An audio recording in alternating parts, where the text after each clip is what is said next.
नमस्कार। सांकेतिक भाषा के इस विशेष बुलेटिन में आप सभी का स्वागत है। मैं हूं ऋतु वर्मा, मेरे साथ हैं एचआई एंकर बीना सिंह। खबरों की शुरुआत करें उससे पहले नजर डालेंगे अभी तक की हेडलाइंस पर। भाजपा के राष्ट्रीय कार्यकारी अध्यक्ष नितिन नबीन का पार्टी अध्यक्ष बनना तय। नबीन की तरफ से कुल 37 सेट नामांकन के लिए हुए दाखिल। कल होगी औपचारिक घोषणा।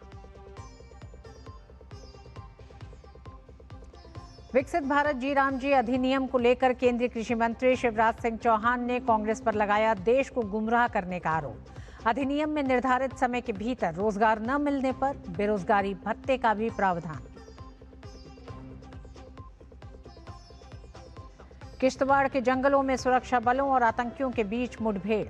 ऑपरेशन तराशी 1 के दौरान एक जवान शहीद। आतंकियों की धरपकड़ के लिए सुरक्षा बलों ने इलाके को घेरा।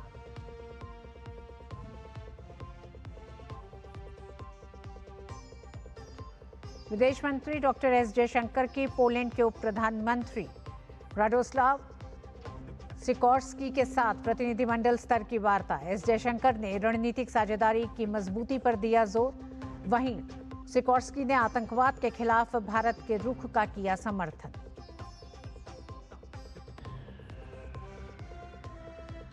संयुक्त अरब अमीरात के राष्ट्रपति शेख मोहम्मद बिन जायद अल नाहयान आज से भारत के दौरे पर। यात्रा से दोनों देशों के बीच रणनीतिक साझेदारी को मिलेगी नई मजबूती। बीजेपी के राष्ट्रीय अध्यक्ष पद के लिए नामांकन दाखिल होने की प्रक्रिया पूरी हो गई है। नामांकन पत्रों की जांच प्रक्रिया चल रही है। शाम को नामांकन प्रक्रिया की जानकारी दी जाएगी। कल औपचारिक रूप से भाजपा के राष्ट्रीय अध्यक्ष के रूप में नितिन नबीन की ताजपोशी होगी। नितिन नबीन की तरफ से कुल 37 सेट नामांकन के लिए दाखिल हुए हैं। दोपहर 2 बजे से नामांकन दाखिल करने की प्रक्रिया शुरू हो गई थी। चुनाव अधिकारी डॉक्टर के लक्ष्मण और सह अधिकारी संबित पात्रा के समक्ष नितिन नबीन की तरफ से सेट दाखिल किए गए। बीजेपी के शीर्ष नेताओं के नाम वाले सेट के दाखिल होने के बाद राज्यवार सेट दाखिल किए गए। आंध्र प्रदेश से इसकी शुरुआत हुई, फिर बिहार और अन्य राज्यों से सेट दाखिल किए गए।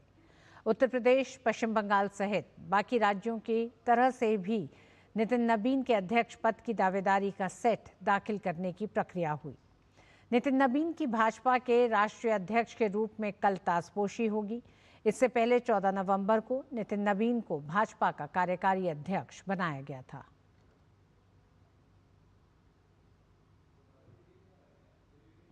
केंद्रीय कृषि और ग्रामीण विकास मंत्री शिवराज सिंह चौहान ने कहा कि पीएम मोदी के नेतृत्व में 25 करोड़ लोग गरीबी से बाहर आए।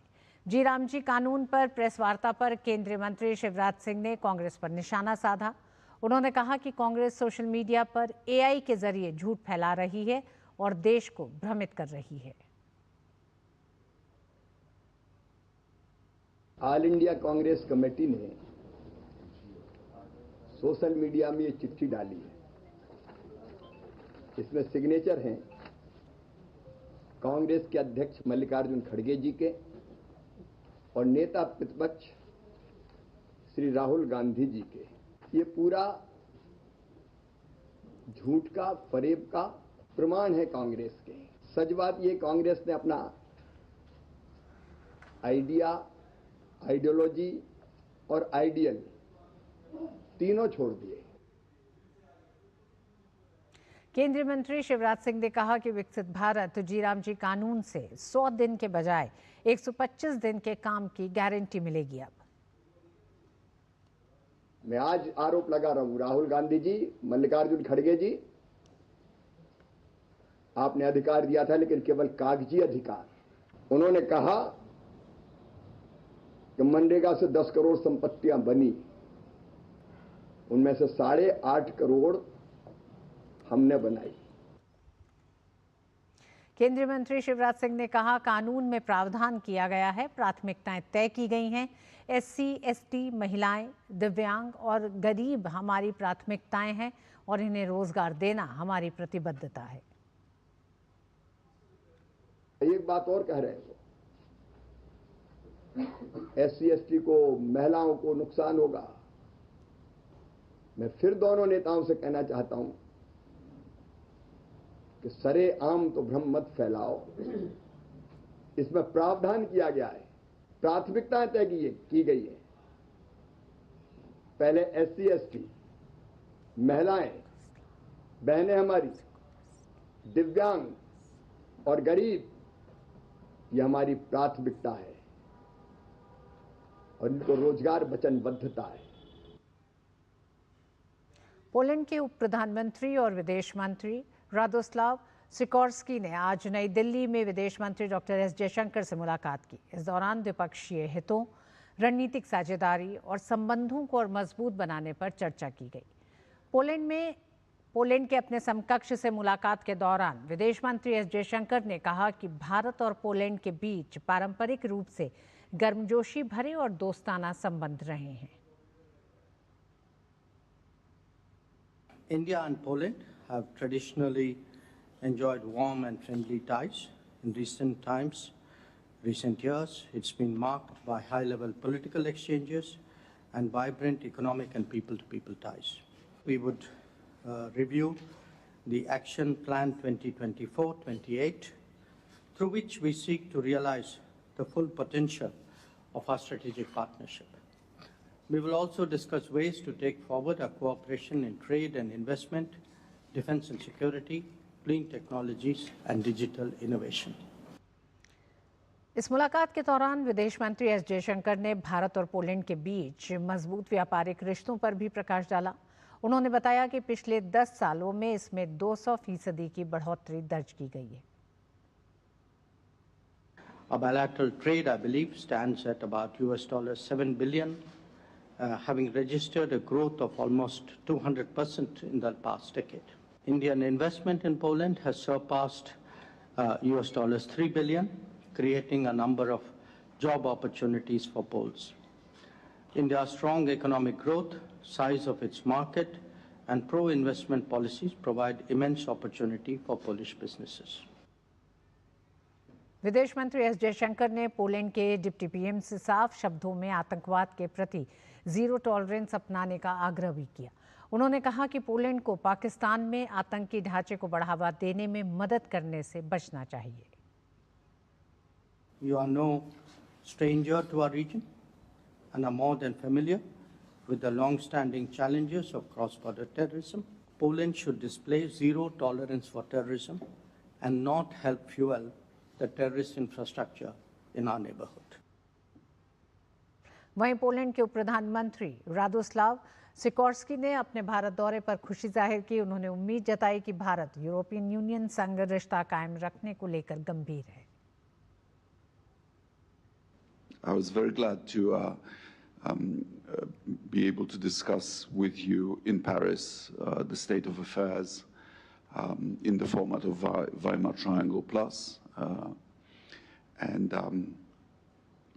We are hoping that India will continue to stay engaged in Europe. We've noticed that you are establishing embassies everywhere in Europe, which means that you are serious about relations with the European Union. केंद्रीय विद्युत मंत्री मनोहर लाल ने आज नई दिल्ली में IIT Delhi, केंद्रीय विद्युत विनियामक आयोग और ग्रिड इंडिया के सेंटर ऑफ एक्सीलेंस का उद्घाटन किया। ये सेंटर ऑफ एक्सीलेंस ऊर्जा क्षेत्र में विनियमन से जुड़े मामलों को देखेगा। विद्युत मंत्री ने इस मौके पर कहा कि वर्ष 2024-25 में देश के सभी डिस्कॉम में कुल मिलाकर 2700 करोड़ रुपए का मुनाफा देखने को मिला है। उन्होंने कहा कि वर्ष 2013-14 से डिस्कॉम लगातार घाटे में चल रहे थे, लेकिन पिछले साल ये मुनाफे में आ गए, जो एक बड़ी उपलब्धि है। विद्युत मंत्री ने साथ ही कहा कि संसद के आगामी बजट सत्र में विद्युत अधिनियम में संशोधन से जुड़ा विधेयक पेश किया जाएगा। अब हमारे सब डिस्कॉम्स का मिला करके, हालांकि 50 के लगभग डिस्कॉम्स हैं, उसमें अभी भी कुछ घाटे में हैं, लेकिन ओवरऑल अब 2700 करोड़ रुपए का लाभ हुआ है, जो पिछले साल यानी 23-24 में जो 25,000 करोड़ रुपए के घाटे में था। अभी हम अगले बजट सेशन में इलेक्ट्रिसिटी जो एक्ट है उसमें एक अमेंडमेंट ला रहे हैं। उस अमेंडमेंट में कुछ बंधन और हो जाएंगे उनके ऊपर, ताकि घाटे की ओर न बढ़ें, साथ साथ डिस्कॉम्स को पैसा पूरा मिलता रहे और वो जो घाटे के जितने इश्यूज हैं उसमें एक प्रकार से सस्पेंडमेंट के माध्यम से ठीक करेंगे। पश्चिम बंगाल में विशेष गहन संशोधन प्रक्रिया को लेकर सुप्रीम कोर्ट ने सोमवार को अहम निर्देश जारी किए हैं। कोर्ट ने चुनाव आयोग को आदेश दिया कि जिन व्यक्तियों को तार्किक विसंगतियों के आधार पर नोटिस भेजे गए हैं, उनकी सूची पंचायत और ब्लॉक कार्यालयों में प्रकाशित की जाए। ये नोटिस उन 1,25,00,000 लोगों को भेजे गए हैं जिनकी गणना प्रपत्रों में विसंगतियां पाई गई थी, जैसे माता पिता के नाम में बेमेल होना या माता पिता के साथ उम्र का कम अंतर। कोर्ट ने यह भी कहा कि जिन लोगों को नोटिस मिले हैं वे अपने अधिकृत एजेंटों के माध्यम से दस्तावेज या आपत्तियां जमा कर सकते हैं। ये एजेंट बूथ लेवल एजेंट भी हो सकते हैं या उनकी नियुक्ति हस्ताक्षर या अंगूठी के निशान वाले पत्र के जरिए की जाएगी। इसके अलावा यदि दस्तावेज असंतोषजनक पाए जाते हैं तो चुनाव अधिकारियों को सुनवाई का अवसर देना होगा। सुनवाई में उनका अधिकृत एजेंट भी शामिल हो सकता है। दस्तावेज प्राप्ति या सुनवाई के बाद अधिकारियों को प्रमाण पत्र जारी करना होगा। कोर्ट ने राज्य सरकार को निर्देश दिया कि वह इस प्रक्रिया के लिए चुनाव आयोग को पर्याप्त जनशक्ति उपलब्ध कराए।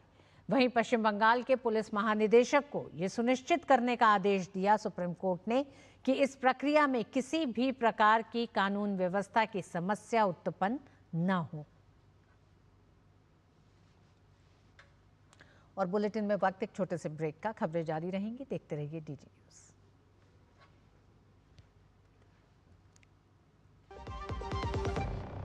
गांवों के विकास की दिशा अब गांव खुद तय करेंगे।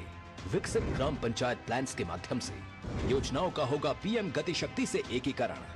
प्रधानमंत्री नरेंद्र मोदी जी के नेतृत्व में इस सहभागी विकास मॉडल की नींव रखी है विकसित भारत जी राम जी एक्ट 2025 ने, जो देता है हर ग्रामीण परिवार को 100 नहीं पूरे 125 दिनों के सुनिश्चित रोजगार की गारंटी।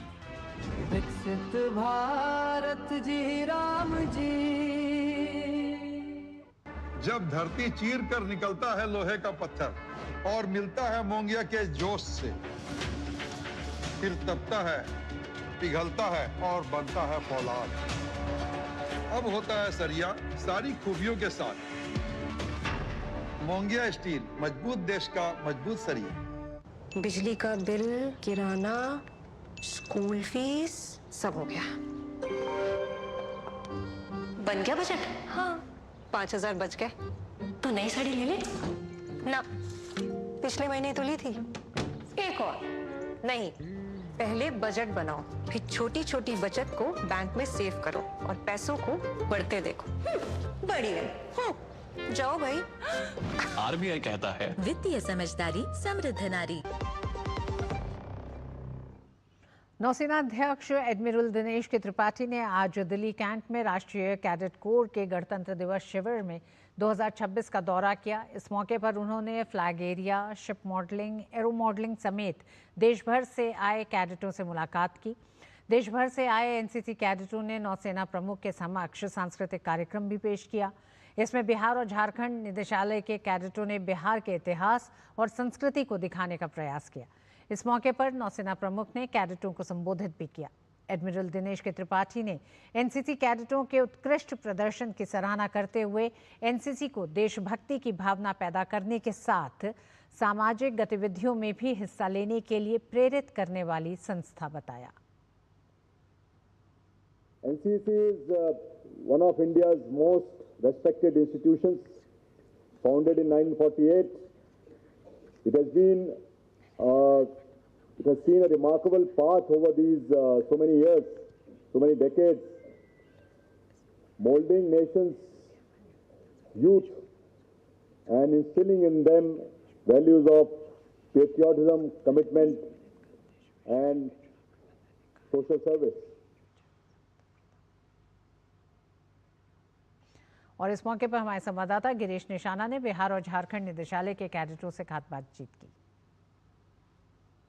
नौसेना प्रमुख के समक्ष बिहार और झारखंड निदेशालय के कैडेटों ने रंगारंग सांस्कृतिक कार्यक्रम पेश किया। क्या दिखाने का प्रयास किया, बात करते हैं कैडेटों से। पाटलिपुत्र से पारसनाथ तक का हमारा थीम था ये, तो हम लोगों ने अपना हिस्ट्री के बारे में दिखाया सर, बिहार झारखंड का, कि कैसे हमारा पाटलिपुत्र से पारसनाथ एक साम्राज्य विकसित हुआ है, जो कि हमारा पाटलिपुत्र में पाटलिपुत्र से स्टार्ट हुआ और पारसनाथ तक गई। जैन मंदिर, पारसनाथ मंदिर, वो चीज़ हम लोगों ने सर शो किया। इसमें हम लोगों ने अपने कल्चर्स को दिखाया है। जब लड़ाई वड़ाई हो जाता है, जब उसके बाद से बुद्ध के शरण में चल जाता है अशोक सम्राट। अहंकार की वजह से चाणक्य को ठुकरा दिया, तो फिर चाणक्य ने सोचा कि मैं रिवेंज लूंगा, तो उसने चंद्रगुप्त मौर्य जो कि उस टाइम पे बालक थे, उनमें वो एटीट्यूड था किंग वाला, तो उसे वो ट्रेन किए थे, जैसा कि हमारे डांस में दिखाया गया। मैं खुद चंद्रगुप्त मौर्य हूँ। ऐसे चाणक्य नीति तो हम लोग ने बहुत ही सुना है, बट लाइव ये परफॉर्म करके दिखाना ये बहुत मुश्किल था। ये हम लोग के कोरियोग्राफर सर ने सिखाया था, उस तरीके से हमने अपना बेस्ट देने का कोशिश किया। जो चीज़ हम नहीं कर सके वो चीज़ हम अपने चेले से करवाए हैं। एक अच्छा संदेश देने का प्रयास किया बिहार और झारखंड निदेशालय के कैडेटों ने, और नौसेना प्रमुख के समक्ष सांस्कृतिक कार्यक्रम पेश करके ये काफ़ी उत्साहित भी नजर आए। कैमरामैन शंभुनाथ मिश्रा के साथ गिरीश निशाना, DD न्यूज, दिल्ली। भारत निर्वाचन आयोग 21 जनवरी से लोकतंत्र और चुनाव प्रबंधन पर एक विशाल अंतर्राष्ट्रीय सम्मेलन आयोजित करने जा रहा है। नई दिल्ली के भारत मंडपम में होने वाला ये 3 दिवसीय कार्यक्रम अपनी तरह का अब तक का सबसे बड़ा ग्लोबल इवेंट होगा। इस सम्मेलन में दुनिया भर के 70 से अधिक देशों के लगभग 100 प्रतिनिधि हिस्सा लेंगे। मुख्य चुनाव आयुक्त ज्ञानेश कुमार और दोनों चुनाव आयुक्त 21 जनवरी को इसका उद्घाटन करेंगे। इस सम्मेलन का उद्देश्य विश्व भर के चुनाव प्रबंधन निकायों के बीच विचारों, सर्वोत्तम प्रथाओं और नवाचारों के आदान प्रदान को सुगम बनाना है। भारत के मुख्य चुनाव आयुक्त ज्ञानेश कुमार, चुनाव आयुक्त सुखबीर सिंह संधू और विवेक जोशी के साथ 21 जनवरी को उद्घाटन सत्र में प्रतिनिधियों का स्वागत करेंगे और कार्यवाही को हरी झंडी दिखाएंगे।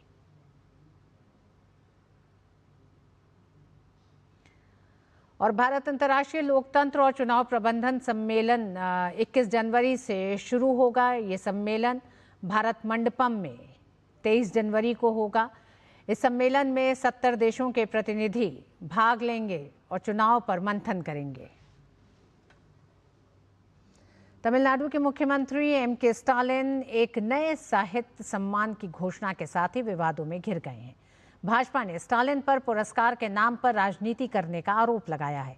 दरअसल MK स्टालिन ने गैर हिंदी भाषाओं के उत्कृष्ट साहित्य को सम्मानित करने के लिए सेम्मोजी लिटरेरी अवार्ड नाम से एक नया राष्ट्रीय स्तर का वार्षिक साहित्य पुरस्कार शुरू करने की घोषणा की है। ये पुरस्कार राज्य सरकार देगी। इस घोषणा के बाद स्टालिन पर हमलावर तमिलनाडु बीजेपी के मुख्य प्रवक्ता नारायणन तिरुपति ने कहा कि किसी भी तरह का साहित्यिक पुरस्कार देना गलत नहीं है, लेकिन इसे राजनीतिक रंग देना दुर्भाग्यपूर्ण है। उन्होंने कहा कि ये मानना गलत है कि साहित्य अकादमी के पुरस्कार बंद हो गए हैं, क्योंकि केंद्र सरकार ने कई अकादमियों के साथ समझौते किए हैं और जल्द ही पुरस्कार घोषित किए जाएंगे। नारायणन तिरुपति ने आरोप लगाया कि मुख्यमंत्री स्टालिन हर मुद्दे पर केंद्र सरकार पर आरोप लगाने की मानसिकता दिखा रहे हैं, जो एक मुख्यमंत्री के लिए उचित नहीं है। Let him give any awards. There is nothing wrong in giving a fresh new award to many people who are talented, but making this politically very bad is that is very bad, and it shows his ignorance. See, the central government has made an MOU with many academies like Sahitya Academy, and there is a process, and in the due process it will be announced after a good consultation and other things. That the central government has made it very, very clear. So it is as if the entire Sahitya Academy award is closed, and it is becoming a political event accused by Mr. Stalin is absolutely wrong. Jammu Kashmir के किश्तवाड़ जिले के सिंहपुरा क्षेत्र में छिपे आतंकवादियों के खिलाफ सुरक्षा बलों द्वारा तलाशी अभियान चलाया गया। अधिकारियों के अनुसार चतरू क्षेत्र के मंद्राल सिंहपुरा के पास सोनार गांव में कल शुरू हुए इस अभियान के दौरान आतंकवादियों ने हमला कर दिया, जिसमें स्पेशल फोर्स के एक जवान गजेंद्र सिंह शहीद हो गए, साथ ही 8 अन्य सैनिक घायल हो गए। वित्त वर्ष 2026 में भारत की अर्थव्यवस्था को तेज रफ्तार मिलने की उम्मीद है। रेटिंग एजेंसी मूडीज ने अनुमान जताया है कि 2025-26 में देश की आर्थिक वृद्धि दर 7.3% रह सकती है, जो पिछले वित्त वर्ष में 6.5% थी। मूडीज के मुताबिक मजबूत आर्थिक विकास से लोगों की औसत आय बढ़ेगी और बीमा की मांग में भी तेजी आएगी। डिजिटलीकरण, टैक्स सुधार और सरकारी बीमा क्षेत्र में प्रस्तावित बदलावों से बीमा कंपनियों की प्रीमियम आय लगातार बढ़ने की संभावना है। रिपोर्ट में बताया गया है कि अप्रैल से नवंबर के बीच कुल बीमा प्रीमियम आय 17% बढ़कर 10.9 लाख करोड़ रुपए पहुंच गई। स्वास्थ्य बीमा प्रीमियम में 14% और जीवन बीमा के नए कारोबार में 20% की बढ़ोतरी दर्ज की गई। मूडीज का कहना है कि डिजिटल प्लेटफॉर्म से बीमा उत्पाद आम लोगों के लिए ज़्यादा आसान हुए हैं। साथ ही सरकारी बीमा कंपनियों के विलय, निजीकरण और एफडीआई सीमा को 74% से बढ़ाकर 100% किए जाने से इस सेक्टर को और मजबूती मिलेगी। आंध्र प्रदेश के मुख्यमंत्री एन चंद्रबाबू नायडू ने ज्यूरिख में असम के मुख्यमंत्री हेमंत बिस्व शर्मा से मुलाकात की। चंद्रबाबू नायडू ने सोशल मीडिया पर तस्वीर साझा करते हुए हेमंत बिस्व शर्मा को बधाई दी और उनके भविष्य की सफलता की कामना की। असम के मुख्यमंत्री हेमंत बिस्व शर्मा स्विट्जरलैंड में वर्ल्ड इकोनॉमिक फोरम की सालाना बैठक में हिस्सा लेने वाले असम के पहले मुख्यमंत्री बने हैं। उत्तर प्रदेश की राजधानी लखनऊ में चौथी बार पीठासीन अधिकारियों का अखिल भारतीय सम्मेलन आयोजित हो रहा है। 86वें अखिल भारतीय पीठासीन अधिकारी सम्मेलन में 28 राज्यों, 3 केंद्र शासित प्रदेशों की विधानसभाओं और 6 विधान परिषदों के पीठासीन अधिकारियों की सहभागिता होगी। लोकसभा अध्यक्ष ओम बिरला AIPOC के उद्घाटन सत्र को संबोधित करेंगे। सम्मेलन में लोकतांत्रिक संस्थाओं के सुदृढ़ीकरण पर मंथन होगा। AIPOC के पूर्ण सत्रों में विधायी प्रक्रियाओं में तकनीक, विधायकों का क्षमता निर्माण और विधायिका की जवाबदेही पर भी चर्चा होगी। इसके साथ ही सशक्त विधायिका समृद्ध राष्ट्र के संकल्प के साथ लखनऊ में राष्ट्रीय स्तर का संसदीय मंथन होगा। सम्मेलन का उद्घाटन उत्तर प्रदेश की राज्यपाल आनंदीबेन पटेल करेंगी। उद्घाटन सत्र में उत्तर प्रदेश के मुख्यमंत्री योगी आदित्यनाथ भी मौजूद रहेंगे। लोकसभा अध्यक्ष ओम बिरला सम्मेलन के समापन समारोह को भी संबोधित करेंगे। 19 जनवरी को सुबह 11:51 पर लेह लद्दाख में 5.7 तीव्रता का भूकंप आया। भूकंप का केंद्र धरती से 171 किलोमीटर अंदर था। भूकंप के झटके जम्मू कश्मीर, POK और पड़ोसी क्षेत्रों में भी महसूस किए गए। राष्ट्रीय भूकंप विज्ञान केंद्र ने अलर्ट जारी किया है। अभी तक किसी के हताहत होने की कोई खबर नहीं है। भाजपा नेता अमित मालवीय ने एक बार फिर पश्चिम बंगाल सरकार को आड़े हाथों लिया है। सोशल मीडिया प्लेटफॉर्म पर एक वीडियो शेयर करते हुए उन्होंने लिखा कि इलेक्टोरल रजिस्ट्रेशन ऑफिसर यानी ERO तृणमूल कांग्रेस और मुख्यमंत्री ममता बनर्जी की राजनीतिक दबाव में काम कर रहे हैं। इलेक्शन कमीशन ऑफ इंडिया और CEO पश्चिम बंगाल के साफ निर्देशों के बावजूद कालना SDO के ऑफिस से सामने आई ये तस्वीरें इस बात का साफ सबूत हैं कि संवैधानिक प्रक्रियाओं को जानबूझकर कैसे रोका जा रहा है। अमित मालवीय ने आगे लिखा कि ऐसी ही घटनाएं झाड़ग्राम, कांथी, पुरुलिया और बारासात में भी सामने आई है, जहां TMC के कार्यकर्ता बंगाल पुलिस की मदद से खुलेआम फॉर्म जमा करने से रोकने की कोशिश कर रहे हैं। भारत ने वित्त वर्ष 2025 में $47 बिलियन यानी लगभग 4 लाख करोड़ का रिकॉर्ड इलेक्ट्रॉनिक्स एक्सपोर्ट दर्ज किया है। केंद्रीय इलेक्ट्रॉनिक्स एवं सूचना प्रौद्योगिकी मंत्री अश्विनी वैष्णव ने इसकी जानकारी दी। $30 बिलियन PLI स्कीम से होने वाले स्मार्टफोन एक्सपोर्ट से आया है। भारत के शीर्ष 10 एक्सपोर्ट कैटेगरी में इलेक्ट्रॉनिक्स 2025 में सबसे तेजी से बढ़ने वाला सेक्टर रहा। ये सेक्टर अब भारत का तीसरा सबसे बड़ा एक्सपोर्ट सेक्टर बन गया है, जो 5 साल पहले 7वें स्थान पर था। इस बढ़ोतरी का एक बड़ा असर भारत की अर्थव्यवस्था में दिखाई दे रहा है।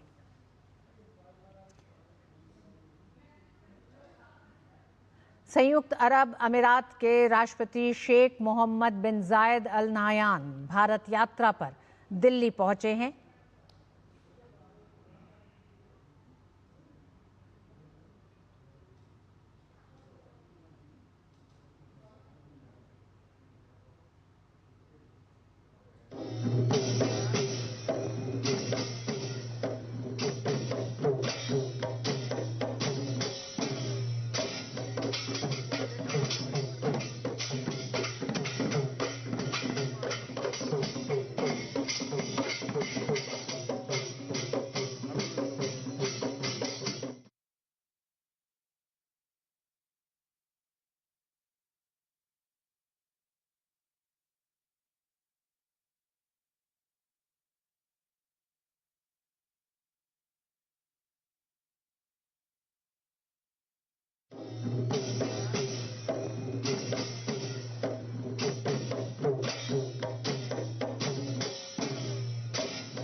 गए हैं प्रधानमंत्री, उनके स्वागत के लिए खुद एयरपोर्ट पर पहुंचे हैं। हमारे साथ चंद्रशेखर जोशी जुड़े हुए हैं।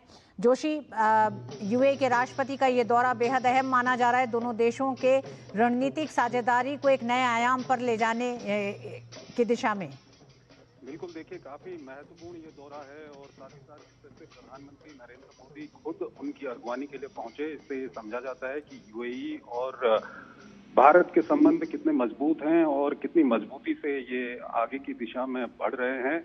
और साथ ही साथ आज की जो दोनों नेताओं की मुलाकात होगी ये काफी महत्वपूर्ण है। कई मायनों में इसको महत्वपूर्ण मुलाकात कहा जाता है। अगर वैश्विक नजरिए से इसको देखें तो जिस तरह से पश्चिम एशिया में जिस तरह की स्थिति बनी हुई है, चाहे हम ईरान की बात करें, यमन की बात करें, इसको लेकर के दोनों नेताओं के बीच में, उसके अलावा क्षेत्र में अन्य भी जो मुद्दे हैं उनको लेकर के दोनों नेताओं के बीच में बातचीत होगी। और दोनों देशों के संबंधों की अगर हम बात करें तो ऊर्जा है, उसके अलावा निवेश है, दोनों देशों के एजेंडे में काफी ऊपर है। साथ ही साथ डिफेंस कोऑपरेशन को किस तरह से आगे बढ़ाया जा सकता है ये भी काफी महत्वपूर्ण है। और दोनों देशों के संबंधों को, चाहे पीपल टू पीपल टाइज की बात करें या उसके अलावा जो सांस्कृतिक संबंध हैं उनको किस तरह से आगे बढ़ाया जाए, ये काफी महत्वपूर्ण आज की मुलाकात होगी।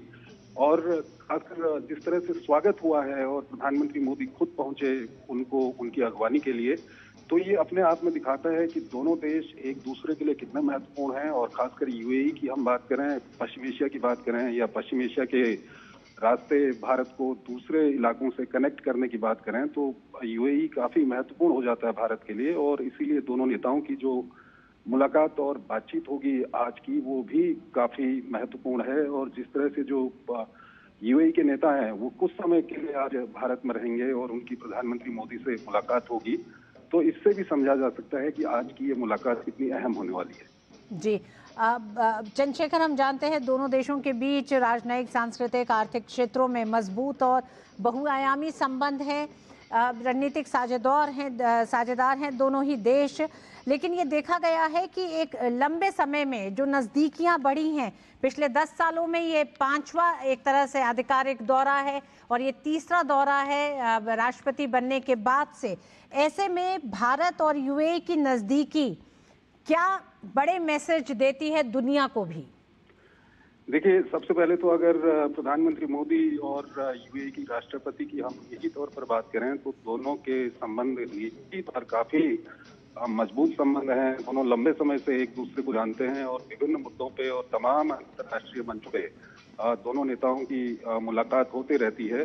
और साथ ही साथ अगर दोनों देशों के नजरिए से हम इसको देखें तो ट्रेड एक महत्वपूर्ण विषय है दोनों देशों के बीच में, क्योंकि भारत और यूएई के बीच में काफी अच्छा ट्रेड होता है। साथ ही साथ यूएई भारत को दूसरे इलाकों से, चाहे हम यूरोप की बात करें या वेस्ट एशिया के दूसरे इलाके हैं और कई अफ्रीका भी ऐसे इलाके हैं जहां भारत को कनेक्ट करने में, भारत के व्यापार को वहां तक फैलाने में यूएई काफी मददगार साबित हुआ है और आने वाले समय में काफी मददगार साबित भी हो सकता है।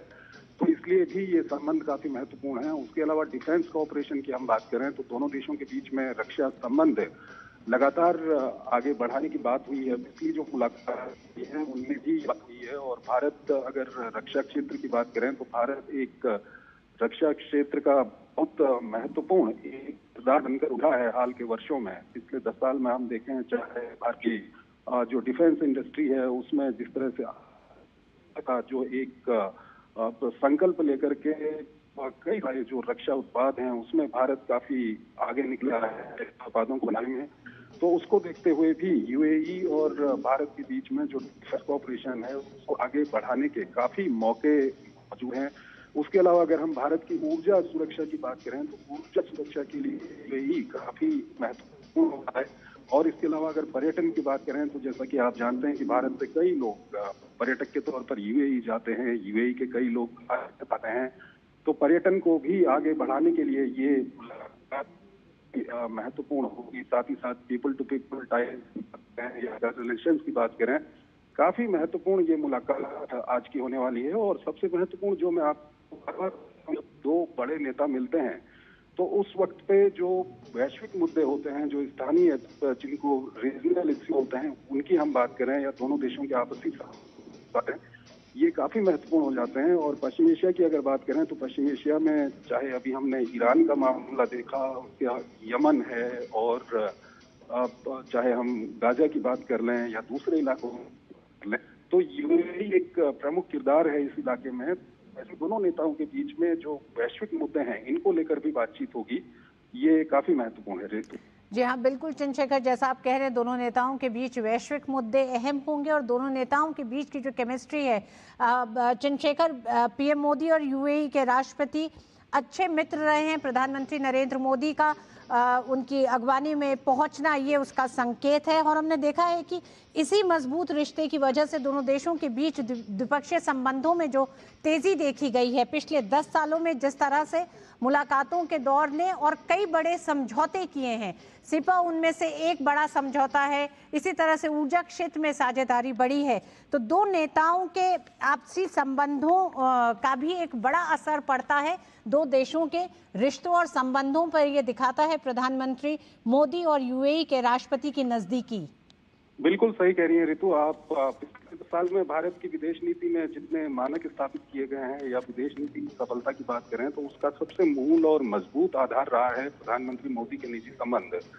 दुनिया के जो बड़े नेता हैं सबसे प्रधानमंत्री मोदी के निजी संबंध हैं। चाहे हम अमेरिकी राष्ट्रपति ट्रंप की बात करें, व्लादिमीर पुतिन की बात करें, या उसके अलावा यूरोप के नेताओं की बात करें, और खासकर ग्लोबल साउथ की अगर हम बात करें, अफ्रीकी देशों में या ग्लोबल साउथ के दूसरे देशों में, तो प्रधानमंत्री मोदी एक तरह से ग्लोबल साउथ के लीडर बनकर उभरे हैं। और हर देश के जो राजनेता हैं, देश का जो नेतृत्व करते हैं शख्स, वो प्रधानमंत्री मोदी को निजी तौर पर काफी अच्छी तरह से जानते हैं। और जब हम यूएई की बात करें तो यूएई के जो प्रेसिडेंट हैं और प्रधानमंत्री मोदी हैं, इनके संबंध आपसी रूप में और निजी रूप में काफी मजबूत संबंध हैं निजी स्तर पर। और इसका फायदा जरूर जब भारत और यूएई के संबंधों को आगे बढ़ाने की बात आती है तो वहां पर जरूर होता है। रितु जी, चंद्रशेखर, यूएई भारत का मजबूत साझेदार है, साथ ही साथ एक बड़ा निवेशक देश भी है। ऐसे में भारत जब विकसित भारत के लक्ष्य को लेकर आगे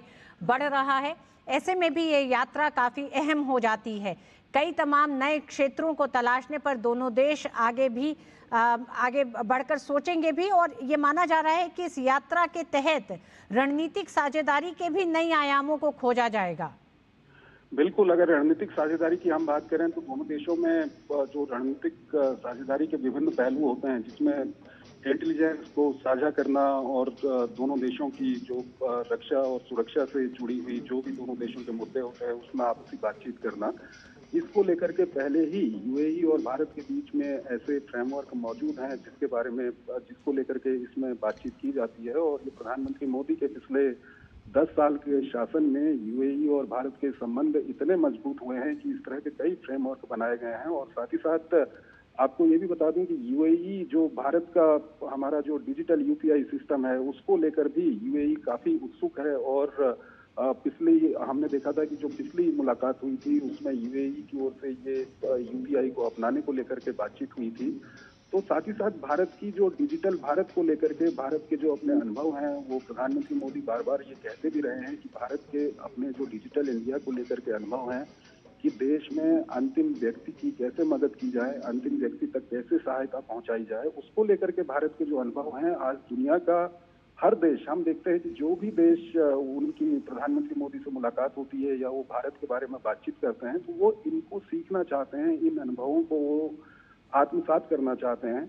और लगातार दो नेताओं की जब बातचीत होती है तो इस तरह के मामले सामने आते रहते हैं। और साथ ही साथ जब हम विकसित भारत 2045 की बात करते हैं तो ऊर्जा काफी महत्वपूर्ण हो जाता है। ऊर्जा की अगर हम बात करें तो यूएई एक ऐसा देश है जो हमारी ऊर्जा सुरक्षा को सुनिश्चित करने में एक महत्वपूर्ण भूमिका निभा सकता है।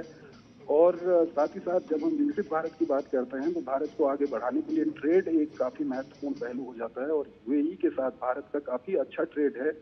और साथ ही साथ यूएई एक ट्रांजिट रास्ता भारत को उपलब्ध करवा सकता है या उपलब्ध करवा रहा है कि यूएई होते हुए हम कैसे भारत के सामानों को यूरोपीय देशों में या अफ्रीका के देशों में या पश्चिम एशिया के अन्य देशों में पहुंचाएं। इसको लेकर भी यूएई काफी मददगार साबित हो सकता है। और साथ ही साथ अगर हम डिफेंस कॉपरेशन की बात करें तो जिस तरह से भारत के रक्षा उद्योग की हम बात करें, पिछले 10 साल में भारत के रक्षा उद्योग ने सफलता के कई आयाम छुए हैं। तो आज की तारीख में कई सारे देश हैं जो भारत के रक्षा उद्योग में अपना इंटरेस्ट दिखाते हैं, भारत के रक्षा उपकरणों में अपना इंटरेस्ट दिखाते हैं जो भारत में ही बने हैं। तो ऐसे में भी यूएई और भारत के बीच में जो डिफेंस कॉपरेशन है वो आगे बढ़ेगा दोनों नेताओं की मुलाकात से, इसमें कोई शक नहीं है। जी चंद्रशेखर, ये बात ज़रूर हो रही है कि ये पूरी यात्रा दोनों देशों के संबंधों को एक नया आयाम मजबूती देने के लिहाज से काफ़ी अहम है। प्रधानमंत्री नरेंद्र मोदी और यूएई के राष्ट्रपति के आपसी मजबूत संबंध दोनों देशों के संबंधों को और मजबूत करेंगे। लेकिन निश्चित तौर पर विश्व की निगाहें भी इस मुलाकात पे होंगी, एक तरह से इन दृश्यों पे होंगी, इस नज़दीकी पर होंगी। बिल्कुल ऋतु, पूरे विश्व की निगाहें होंगी क्योंकि यूएई एक बड़ा किरदार है। पश्चिम एशिया की हम बात करें तो काफी बड़ा किरदार यूएई को माना जा सकता है पश्चिम एशिया में। और खासकर जिस तरह की अभी वैश्विक व्यवस्था चल रही है उसमें कौन देश किसके कितने नजदीक है, किस देश के साथ किसके क्या संबंध है, इस पर आजकल पूरी दुनिया की नजर बनी हुई है। तो ऐसे में जब पीएम मोदी और यूएई की राष्ट्रपति की मुलाकात होगी और साथ ही साथ जिस तरह से पीएम मोदी यूएई के राष्ट्रपति को खुद लेने के लिए एयरपोर्ट पहुंचे, इस पर पूरे दुनिया की निगाह लगी हुई होगी, इसमें कोई दो राय नहीं। जी चंद्रशेखर जोशी, हम देख रहे हैं इस समय जो तस्वीरें दिखाई दे रही हैं उसमें प्रधानमंत्री नरेंद्र मोदी और यूएई के राष्ट्रपति एक साथ जिस गाड़ी में रवाना हुए हैं एयरपोर्ट से। विश्व में तमाम देशों के जो संबंध होते हैं आर्थिक रूप से साझेदार होते हैं, एक दूसरे की विकास यात्रा में सहयोगी होते हैं। लेकिन पिछले कुछ समय में वैश्विक परिस्थितियां जो रही हैं, ऐसे में भी भारत की मित्रता, भारत की साझेदारी उन तमाम देशों से एक तरह से मिसाल है दुनिया के सामने कि किस तरह से साझेदारी को, संबंधों को सौहार्दपूर्ण तरीके से दोनों ही देशों के संबंधों के विकास में इस्तेमाल किया जाता है। उसे वैश्विक शांति के लिए इस्तेमाल किया जाता है, वैश्विक स्थिरता के लिए इस्तेमाल किया जाता है। बिल्कुल ऋतु, जो दृश्य हमारे सामने आ रहे हैं आप देख सकते हैं कि किस तरह से प्रधानमंत्री मोदी ने जो यूएई के राष्ट्रपति हैं अल नाह्यान, उनका स्वागत किया। और साथ ही साथ दोनों नेता एक ही गाड़ी में बैठकर एयरपोर्ट से निकले हैं। तो ये अपने आप में दिखाता है कि दोनों नेताओं के बीच में संबंध कितने अच्छे हैं। और खासकर डिप्लोमेसी की हम बात करें तो डिप्लोमेसी में बॉडी लैंग्वेज बहुत मायने रखती है। और यहाँ पे आप देखिए कि जब एक ही गाड़ी के अंदर दोनों नेता बैठे हुए हैं और इनकी आप बॉडी लैंग्वेज देखिए तो उससे साफ पता चलता है कि यूएई और भारत के संबंध और खासकर पीएम मोदी और यूएई के राष्ट्रपति के संबंध, ये संबंध अपने आप में अद्वितीय हैं। और आने वाले समय में न सिर्फ ये यूएई और भारत के जो संबंध हैं उनको मजबूत करने में अपना अहम योगदान देने वाले हैं, बल्कि विश्व को भी एक नई दिशा ये देने की ताकत रखते हैं। बिल्कुल चंद्रशेखर, यूएई के राष्ट्रपति की ये यात्रा प्रधानमंत्री नरेंद्र मोदी के निमंत्रण पर हो रही है और ये यात्रा दोनों देशों के संबंधों को और मजबूत करने जा रही है। बहुत बहुत धन्यवाद चंद्रशेखर पूरी जानकारी के लिए। और इस बुलेटिन में बस इतना ही, मुझे दीजिए अनुमति। नमस्कार।